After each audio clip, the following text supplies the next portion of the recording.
આપણા દેશમાં વિશ્વમાં બધી ટેકનોલોજીના કારણે બાળકો એમના પેરેન્ટ્સ સાથે થોડા દૂર થઈ ગયા છે અને પેરેન્ટ્સ પણ ઓછો સમય આપે છે. આવા સમયે અમે લોકો અમમ ફાઉન્ડેશન તરફથી અનમોલ જિંદગી થીમ સાથે આ કાર્યક્રમ લઈને આવ્યા છે કે અહીંયા જુદી જુદી રીતે એ લોકોએ પોતાના ઇમોશન્સ, સ્ટુડન્ટ્સે કે વડીલોએ પોતાના ઇમોશન્સ રજૂ કર્યા છે. કેટલાક ડ્રોઈંગ એવા કહેવા ઈચ્છે છે કે બહુ વખતે પપ્પાને મળવાનો વારો આવે છે તો એ મિસ કરે તો શું ફિલિંગ છે.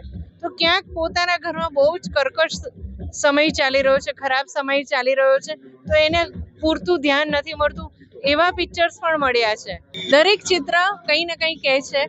અત્યારે ચિત્રો દ્વારા માધ્યમે આપણે જુદા જુદા ઇમોશનને અહીંયા એક્સપ્લેન કરી શકીએ. વિશ્વ કેટલું સુંદર છે, ખુશીઓથી ભરેલું છે અને જીવનને જીવંત બનાવવાનો પ્રયત્ન ચાલતો રહે એવું આ માધ્યમથી કહેવા માંગીએ છીએ.